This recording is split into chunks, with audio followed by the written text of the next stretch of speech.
আমি হলাম বাড়ির বড় বউ, কিন্তু সাথে সাথে দায়িত্বটাও অনেক বেশি। কিন্তু দায়িত্বটা এমনই জিনিস, যথাযথ পালন করলেই ভালো। কিন্তু একটু চুন থেকে পান খসলেই তাকে কথা শোনাতে হয়।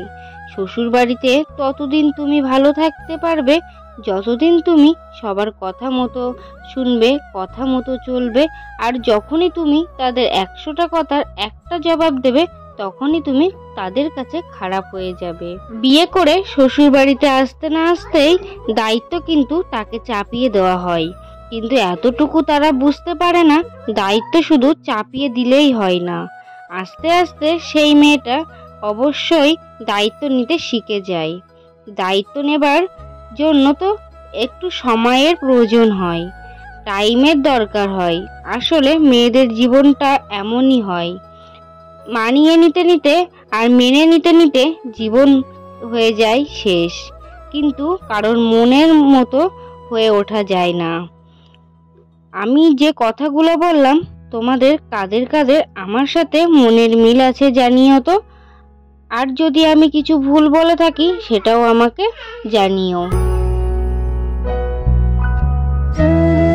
তোমরা আগের ভিডিওতে দেখেছো মা মাঠ থেকে কচুর পাতা তুলে এনেছিল, তো সেই কচুর পাতাটা আজকে সকালে রান্না হবে। তো সেটাই আমি এখন কুটে দিচ্ছি। আর সকালবেলা উঠে আমার কাজ হলো এই যে ঘরটা গোছানো আর এই মায়ের হাতে একটু সবজি কুটে দিতে। তো সবাইকে জানাই শুভ সকাল। কেমন আছো আমার বন্ধুরা? আশা করছি যে যেখান থেকে আমার এই ভিডিওটি দেখছো সবাই ভালো আছো এবং সুস্থ আছো। সকালবেলা মা করেছিল চা, আর আগের দিনের একটা বাসি রুটি ছিল, তো সেটা দিয়েই এখন চাটা খাবো। আর চা আর রুটি তো ভীষণ ভালো লাগে আমার খেতে। আর জানো তো আমাদের নিম্ন মধ্যবিত্ত পরিবারে এইভাবেই চালাতে হয় সংসারটা। শ্বশুর বাড়িতেও নিম্ন মধ্যবিত্ত পরিবার, আর বাপের বাড়িতেও ছিলাম নিম্ন মধ্যবিত্ত পরিবার। যখনই যেটা চাইতাম তখনই সেই জিনিসটা পেতাম না, পেতাম একটু দেরি হতো। আর এখনো সেটাই হয়ে থাকে, বিয়ের পরে চাই কিন্তু সেই জিনিসটা সাথে সাথে আর পাই না, পাই কিন্তু একটু দেরি হয়, সাথে সাথে আর হয় না। আমি এইদিকে চা আর রুটি খাচ্ছি, আর ওইদিকে মা বসিয়ে দিয়েছে সকালের রান্না। আর সকালবেলা আমি চাটা খেয়েই তারপরে এখানে বসে পড়েছি। এই যে কিছু বোতল ছিল, অনেক দিন ধরে জল আনা হয়, বোতলগুলোর ভিতরে দেখলাম আয়রন পড়ে হলুদ হয়ে গিয়েছে। তো সেই বোতলগুলো আজকে পরিষ্কার করছি। ওই যে মা সংসারের সমস্ত কাজবাজ করতে করতে, মাঠের তারপরে বাড়ির কাজবাজ করতে করতে সব জিনিসের ওপরে খেয়াল আর রাখতে পারে না। আমি তো সারাদিনে বসেই থাকি, কোনো কাজ তো নেই, তার জন্য আজকে ভাবলাম এই বোতলগুলো পরিষ্কার করব। তার জন্য এই বোতলগুলো নিয়ে বসে পড়েছি। আর আমাদের এই নিম্ন মধ্যবিত্ত পরিবারে কিন্তু ভীষণই পরিশ্রম করতে হয়। আমাদের গ্রামের প্রত্যেকটা মানুষ কিন্তু ভীষণ পরিমাণে পরিশ্রম করে থাকে। আর আমাদের গ্রামের দিকে কি হয় জানো তো, ভাত থাকলে খাবার অভাব হয় না। ওই যে মাঠের থেকে ঘাটের থেকে যেখান থেকে খুশি তরি তরকারি তুলে এনে কিন্তু আমাদের সংসারটা কম বেশি চলেই যায়। যেমন দেখলে আজকে সকালবেলা রান্নার কিছু ছিল না বাড়িতে, সেই কারণে হচ্ছে মাঠের থেকে কালকে বিকেলবেলা মা কচুর পাতা তুলে এনেছিল, তো সেই কচুর পাতাটাই আজকে হচ্ছে আমরা সকালবেলা খেলাম। আর এইদিকে দেখো আমি বোতলগুলো পরিষ্কার করে নিয়েছি। আর এই যে বোতলের মুখের কাছে না ভীষণ পরিমাণে নোংরাও পড়ে গিয়েছিল, তো এইগুলো ব্রাশ দিয়ে দিয়ে ডলে ডলে পরিষ্কার করে দিচ্ছি। আর বাপের বাড়িতে এসে মায়ের হাতে একটু কাজ না করলে কিন্তু একদমই ভালো লাগে না। সারাদিন বসে বসে থাকি আর মা কাজ করে, সেটা দেখতেও খুব খারাপ লাগে।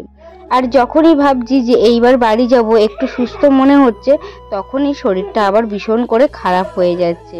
আমি আজকে বিকেল বেলায় ভাবছিলাম যে আজকে বাড়িতে চলে যাব, কিন্তু ওই যে শরীরটা আবার হঠাৎই ভীষণ পরিমাণে খারাপ হয়ে যাচ্ছে, পেটে ভীষণ পরিমাণে ব্যথা করছে, জানি না কি হচ্ছে আমার সাথে। আর বাড়ি তো যেতে হবে, কিন্তু একটু সুস্থ হলে তবেই বাড়িতে যাব। ভগবান কেনই জানি না আমার সাথে এতটা খারাপ একটা ব্যবহার করছে। আমি না ভীষণ পরিমাণে কষ্ট পাচ্ছি, পেটে এত যন্ত্রণা ব্যথা নিয়েই আমি তোমাদের এই ভিডিওটি এডিটিং করছি বা ভয়েস দিচ্ছি। তো সত্যি অনেক বেশি কষ্ট হয় জানো তো, যখন এই ভিডিওগুলো অনেক কষ্টর মধ্য দিয়ে করি, আবার তোমরা ভালোবাসা দাও না, তখন অনেক বেশি কষ্ট হয়। আবার আমার ইউটিউবে একটা সমস্যা হচ্ছে, ওই যে ভিউজ ডাউন হয়ে যাচ্ছে। জানি না এগুলো কেন হচ্ছে বা কিসের জন্য হচ্ছে। অনেক কষ্ট করে ভিডিও বানাতে হয়, তো যখন দেখি যে ভিউজের সমস্যা হচ্ছে তখন অনেক বেশি কিন্তু কষ্টও লাগে। আর এইদিকে দেখো সব বোতলগুলো আমার হচ্ছে পরিষ্কার করে ওই যে বারান্দায় রেখে দিয়েছি। মা বললো বারান্দায় রাখ, তারপরে আমি জল আনতে যাব, তো তার জন্য বারান্দায় রেখে দিয়েছি। আর এইদিকে দেখো মায়ের ডোয়াগুলো, মানে এই কদিন ধরে টানা বৃষ্টির ফলে এই যে মাটির ঘর, তো ওই যে ডোয়াগুলো নষ্ট হয়ে গিয়েছে। তো সেই মাটির দেয়ালগুলো এখন হচ্ছে মা গোবর দেবে। তো আমি বললাম দাও মা, আমি এই বাইরেটা দিয়ে দিচ্ছি আর তুমি ভিতরটা দিও। মা আমাকে দিতে বারণ করছিল, বলছে যে তুই দিতে পারবি না, কষ্ট হবে। তো মায়ের কথা না শুনে আমি মানে এই কাজটা করতে লেগে পড়েছি। কারণ জানো তো আমার ভীষণ পরিমাণে ভালো লাগে এই মাটির ঘর বারান্দাগুলো একটু লেপতে। আর বিয়ের আগে তো আমাদের এইরকম ঘর ছিল না, এর থেকে অনেক খারাপ ছিল আমার বিয়ের আগের ঘরটা। তো এই ঘরটা দেখার পরে না ভীষণ ভালো লাগে। শুধু মাকে বলি যদি বিয়ের আগে এই রকম একটা ঘর থাকতো, তো এই ঘরটা অনেক সুন্দর করে গুছিয়ে রাখতাম। বিয়ের আগে কিন্তু অনেক খারাপ এবং অনেক ভাঙাচোরা একটা ঘর ছিল আমাদের। আর এই ঘরটা সবে 2 থেকে 3 মাস হচ্ছে বানানো হয়েছে। আর এইদিকে দেখো মা ওইদিকে রান্না করছিল আর আমি এইদিকে লেপে নিচ্ছিলাম। আর এই ঘর বারান্দাগুলো লেপতে গিয়ে মানে আমি তো সব কিছু লেপিনি, শুধু এই ডগুলোই লেপেছিলাম। তো এইগুলো লেপতে গিয়ে এত বেশি কষ্ট হয়ে গিয়েছিল, তারপর আমি মাকে বলেছিলাম আমার দ্বারাই হবে না, তুমিই লেপো। ওই যে 5 বছর হয়ে গেল বিয়ের, তারপরে যে আমার একবারও ঘর দর লেপা হয় না, কারণ ওই যে শ্বশুর বাড়িতে মাটির ঘর বাড়ি নেই, যে লেপাও হয় না, সেই কারণে না খুব কষ্ট হচ্ছিল। তাই এই দেয়াল বাইরের এই ডগগুলো লেপেই তারপরে মাকে দিয়ে দিয়েছিলাম। আর অনেক বেশি ভালোও লাগছিল জানো তো, আজকে 5 বছর পরে এই ঘরটা লেপছিলাম যখন। তো আমার ইচ্ছা ছিল পুরো ঘরটাই সুন্দরভাবে আমি লেপবো, কিন্তু আর পারিনি। এই অল্প একটু জায়গা লেপেই খুব কষ্ট হয়ে গিয়েছিল। তারপরে মাই সব কিছু লেপে নিয়েছিল। আর মাটির ঘর তো আমার ভীষণই ভালো লাগে, আর সাথে টিনের ঘর। আর জানো তো যখন বৃষ্টি হয় আমাদের এই টিনের ঘরে যদি পাশের থেকেও কেউ কথা বলে তখন কিন্তু সেই কথাটা শোনা যায় না। টিনের ঘরে বৃষ্টির সময় ভীষণ পরিমাণে আওয়াজ হয়। আর এখানে দেখো মা রান্না করেছিল শুক্তো, সেগুলোই তোমাদেরকে দেখাচ্ছিলাম। আর এই যে এখানে কাঁকড়া দিয়ে কচুর পাতাটা রান্না করেছিল, এত সুন্দর টেস্টি হয়েছিল। মানে এখন ভিডিও এডিটিং করছি এখনো সেই জিভে না জল চলে আসছে, এত স্বাদ হয়েছিল এই কচুর পাতা রান্নাটা। তার ভিতরে কাঁকড়া দিয়েছিল, তো অসাধারণ স্বাদ হয়েছিল। তো আমি এইটা কিন্তু তোমাদেরকে দেখানোর জন্য যখন গিয়েছি, ওই যে কচুর পাতাটা দেখেই খিদে পেয়ে গিয়েছে, সাথে সাথে ভাত বেড়ে নিয়েছি অল্প একটু, নিয়ে কচুর পাতা দিয়ে খেতে বসে পড়েছি। আর এই কচুর পাতাটা না অনেক দিন পর খাচ্ছি, সেই বিয়ে পরে কবে একদিন জন্য শ্বশুর বাড়িতে খেয়েছিলাম, এখান থেকে 2 থেকে 3 মাস আগে হয়তো। আর আজকে মায়ের হাতে খাচ্ছি। আর মায়ের হাতে রান্নার ভিতরে তো আলাদা একটা জাদু থাকে, যেটা কখনো ভোলা যায় না। আর এখানে আমার মতন কে কে আছো যে কচুর পাতা, কচুর ডাঁটা, কচুর লতি এগুলো খেতে ভালোবাসো, আমাকে কমেন্ট করো। আর হ্যাঁ, আমি আজকে ভয়েসটা দিচ্ছি একটু আস্তে হয়ে যাচ্ছে ভয়েসটা, কারণ আমার পেটে খুব পরিমাণে ব্যথা হচ্ছে। আমি না ভয়েসটা দেওয়ার মতন অবস্থায় নেই, তাও যে ভিডিওটা করা ছিল তার জন্যই ভয়েসটা দিচ্ছি। আর জানি না এই পেটে ব্যথা কবে সারবে বা কিভাবে সারবে। যখন সারবে তখনই আমি তোমাদেরকে আবার নতুন নতুন ভিডিও দেব।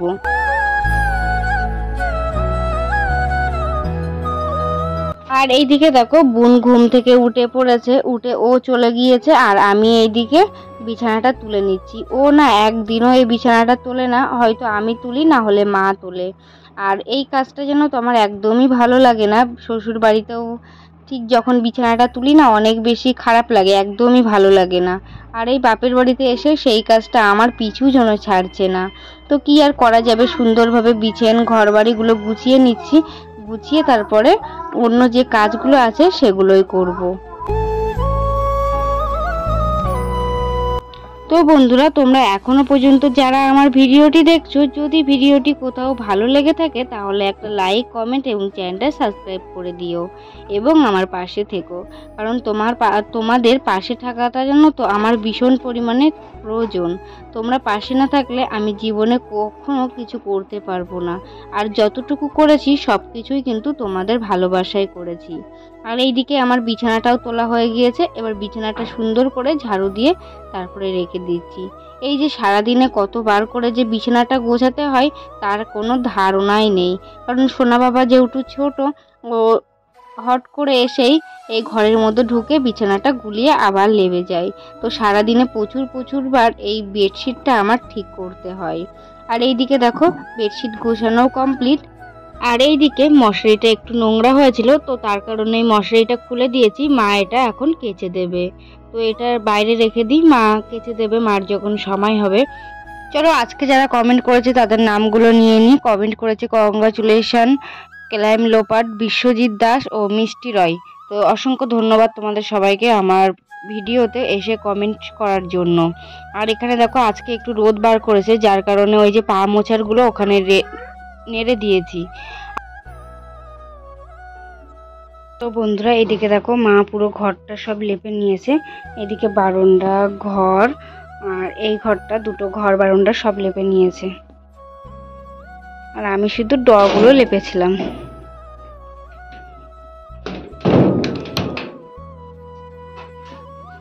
কত সুন্দর লাগছে না লেপার পরে। আর এই যে আমি ঘরের খাটগুলো সব গুছিয়ে নিয়েছি, সুন্দর করে গুছিয়ে এবার সোনা বাবার কাছে যাব, ও আমার দিদির কাছে আছে।